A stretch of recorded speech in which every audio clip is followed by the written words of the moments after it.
Hello, and welcome to our pilot episode of Tales Untold. I am Erica, and my co-host.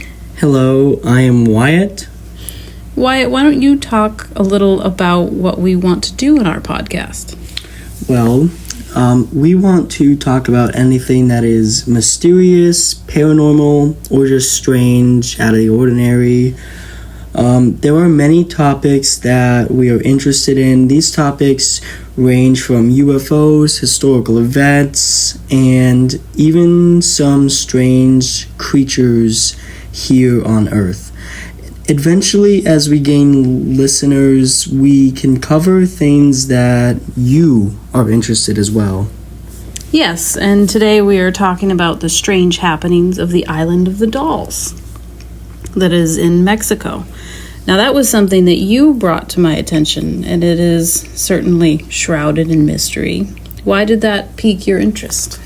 Well, actually, I watch a YouTuber named FaZe Rug. I've watched him for quite a long time, and he did something on that, and something about it was just creepy and eerie, and it just wasn't normal for a bunch of dolls to be nailed to trees, hung from trees, just very weird stuff. Now, I don't know the entire story, but I know, some of the weird stuff that goes on there. Yeah, I looked into it after you told me about it, and it seems like this Don Julian Santana Barrera may not have been entirely sane. He left his family, I guess. He abandoned his wife and children to go live alone on an island, where he found a little girl drowned. Yes, I did hear that part. That part was a little strange, and then he found a doll that washed up, I think a little later. The next day, yeah, I think the next day. And it was just very strange. And then he hung it up on a tree as to remember her by. Yeah, and I saw some reports said that he did it to ward off evil spirits. But I don't know. They don't even know if that little girl was real. Yeah, I don't think I've actually seen any official records. Now, I do believe that this happened in the 50s. So, it's not oh, they wouldn't keep records of that. I feel like there would be something about it. And I guess it is kind of its own little island or whatever. But at the same time, I feel like that would be reported some way, somehow. Missing persons or something. I don't know. Yeah, and now there's more than 4,000 dolls on this island. That's a lot. Which is insane. And I heard that he would place dolls there to appease her spirit and like you said, ward off evil spirits. But why aren't what I want to know, as I was looking into this, why not dolls that are in good shape? Why are these all really creepy looking dolls? I actually never thought about that, but what if they're just worn down from over time? Maybe they didn't used to be like that? That's possible. And it was a tourist attraction at some point where you could take a boat there, and what if, because sometimes people just like destroying things for whatever reason. Mm-hmm. They could have just destroyed it for their own reasons. Yeah, it was really weird that those pictures are pretty creepy. Yeah, those pictures are creepy. The guy himself, he's not so healthy looking either. And the island is reachable by boat. However, we have found many reports that you don't actually want to do this. Yeah, for one of our sources, we were using TripAdvisor, and people were not very happy because people claimed that it was fake. The trip took a long time. It was just a very weird situation. So we're not entirely sure about the tourist things. And this guy, Don Julian, he was found dead in 2001, drowned in the same spot that the little girl was supposedly found drowned as well. Really? I did not know that. Yeah, I thought that was interesting. So maybe he was having an episode and thought that he needed to save her again, and the water got the better of him. Well, actually, what I've heard, this is from a website called Remo since 1988. It says, and I quote, "In 2001, Barrera's nephew came to the island to help his uncle. As they fished in the canal, Barrera, then 80, sang passionately, claiming that mermaids in the water were calling for him. The nephew left briefly and upon his return found Barrera dead from a heart attack, face down in the canal in the same spot where the girl was said to have drowned." Now, that's what you just said, but I think it's kind of strange how he was saying that there were mermaids in the water. And where did his nephew go? Like, I feel like that's a little... that's suspicious. And it's interesting that he brings up mermaids. Mermaids don't typically, I mean, whether they're real or not, they don't typically go after children. Mermaids are sirens. They typically sing to drown men. Well, Barrera was a man, and he was 80 then. Right, but the little girl that was drowned supposedly in the beginning there. That's true. I guess it also depends on what you believe. If like mermaids / sirens are real, but I guess he believed in them. I think he was also a little like not okay. Yeah. But it is suspicious, if it is true, that he was found in the same spot where the little girl was. Yeah, I didn't find the part where he was with his nephew. It's interesting. So his nephew just, like, left him while they were fishing? Maybe they needed more beer? Maybe, but, I guess there's nothing to suggest that they were on a boat. When I first read that, I thought they were on a boat because, like, fishing in the canal, but maybe they were just, like, fishing on a dock on his island or whatever, and like you said, he ran up, got a beer or something, came back, he was dead. Yeah, because the island, I can't imagine, is very big. It's just an island off of Mexico. Some people think that it's haunted, but maybe that's just tied to the creepy dolls. Yeah. I feel like just genuinely, like, when people see a doll, especially out of repair. Yeah. Like that. They just, like, get creeped out. Something's off about it. And I actually think there's a word for that. Yeah. Pareidolia? I think that's how I said that. I probably said that very wrong. It is the tendency to perceive human characteristics in meaningless things. I find dolls very creepy. I do as well. Like, dolls just, there's something that just, quote unquote, irks my soul.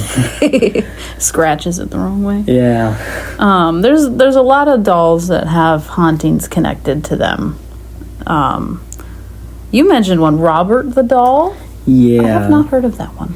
He's like, I wouldn't say haunted is the right word. I'd say like more like cursed. It's like a very strange doll. I don't know the full story, so I am not able to dive right into this. But he's like this sailor doll that is in a rocking chair with a dog. He's actually a pretty decently sized doll, but I have heard of him quite a few times. And there was also a doll named Annabelle, which I'm sure everybody knows. Probably at this point. There were several movies. Yeah. I really only remember watching the creation one, right? Yeah, is that what it was? The origin story. That one was good with the doll maker and stuff. Yeah, I find dolls very creepy in this stage of my life. I played with them when I was younger, and now they're weird. They look at you. No. Yeah. I never even thought of it that way, that they look at you. I guess that's a new reason to be scared of them. Dolls are just overall creepy, not because, like, some of them are worn down or anything. It's because, like, it looks like a person, but it's like not. Yeah. And then especially when we go like life size and like look-alike dolls, that's where it gets even freakier. Like, there was an episode of The Haunting Hour, I believe it was called. It was an old show on Netflix. R.L. Stein wrote books, but there was this episode, and this girl got a doll that was just like her, and it ended up switching places with her. And I know this is all fictional and stuff. But Well, it's still what nightmares are made of. yeah, still creepy to see that. So I wonder if that island is haunted, or if just the dolls kind of make you feel like you're being watched. Because, you know, they have eyes. You feel like they're looking at you. Yeah. Especially with that many dolls just like around you, I feel like you're bound to feel uneasy with like, especially with like a doll hanging from a tree. That's not like something you just go outside and see. No, according to history, people hanging from trees was not a good sign. There was also this doll. We talked about Robert briefly, Annabelle, but this one I don't think is too popular. His name is Letta, which is short for Letta Me Out. No way. Which, yeah. That name, I don't know. That's a strange name. I'm not entirely sure how they came up with that name, if that was just like written on a tag or something, but Letta is 200 years old. He is also made out of wood. Wood dolls are super nice, but also super creepy. I feel like you keep saying dolls are just creepy in general, but what's creepy about this doll is it was found with human hair on it. And I guess for it being 200 years old, that's not all that weird, because like They didn't have artificial hair 200 years ago. I was about to say toothbrushes, but paintbrushes were made out of hair. So it's human hair that's on the doll? Not horse hair? No, I feel like they could have had some different variable with that, but yeah, that's weird that they would use human. Maybe they didn't have access to horses. The doll actually looks very freaky. Like, if you, to the viewers out there, want to go look up Letta Me Out or Letta the Doll or something, very weird. But what's even weirder is how he was found. He was found under a house in Wagga, Australia or something like that. I'm pretty sure I'm saying that right. And he was found by the person that now takes care of him, Kerry Walton. Kerry Walton did speak to a news outlet or whatever, and he said that he thinks that he walks in the nighttime and that he came to this new house, and he says that he's never heard this many strange things in his life. He did actually find one morning scuff marks on the floor of his home, as well as some objects around the house mysteriously shifted. Walton brought Letta with him to multiple television interviews, which I do believe you can still find online now, and he has started an Instagram page dedicated to the doll. How creepy is that? What? I feel like the creepiest thing is like treating it like a person. Yes, the doll has someone that takes care of it. That's going too far. Yeah, I feel like when people get a doll like that, they leave it in a chair, on a shelf, in a room or something, not just it's a trinket or a part of a collection, not something that's alive. And honestly, if I was living in a house and I found a doll any doll, I guess, not even one that looked like that creepy, I would probably get rid of it. I would have left it right where it was. That too. If I had found it in the ground, I would have buried it back up and said, "All right, we're done." And especially like no, thank you. Yeah, but like even the human hair, I feel like that's really creepy. Yeah, that's strange. I mean, I guess that could have just been, 200 years ago. They're just using what they have around. They cut their kid's hair and attached it to a doll and said, "Here, look, it looks like you." That's even worse. That just made it sound even creepier. No, thank you.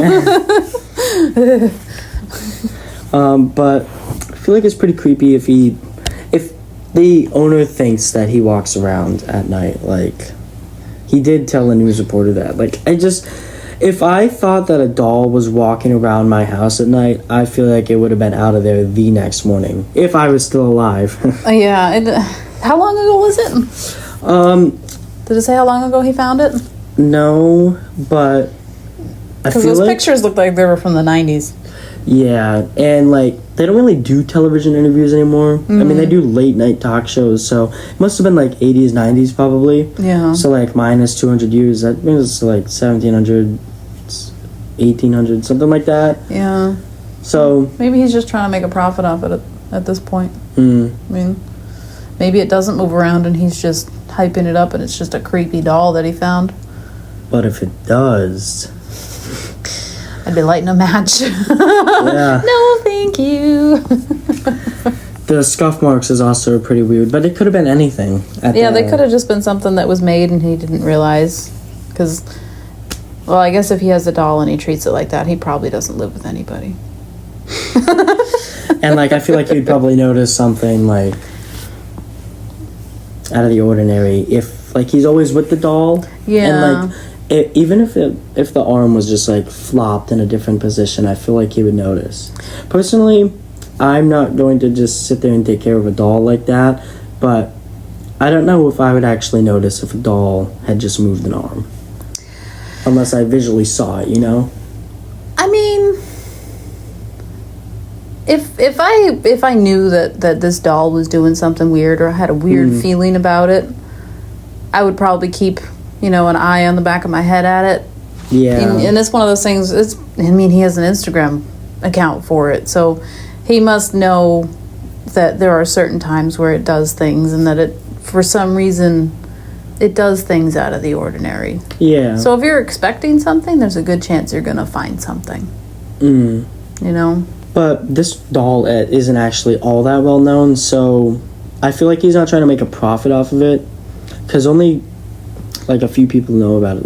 Like almost everybody knows about Annabelle. Yeah. But nobody. Yeah, I didn't know about it until you mentioned it. I only know about it because I was researching Annabelle and dolls and stuff. Very creepy, and I came across Letta. Letta me out. Let me out. No, go back where you came from. No. We hope you enjoyed our pilot episode of Tales Untold. I'm Erica. And I'm Wyatt.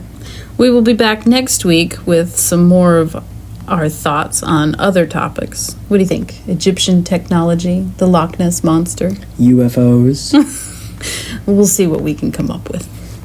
We will. Bye for now.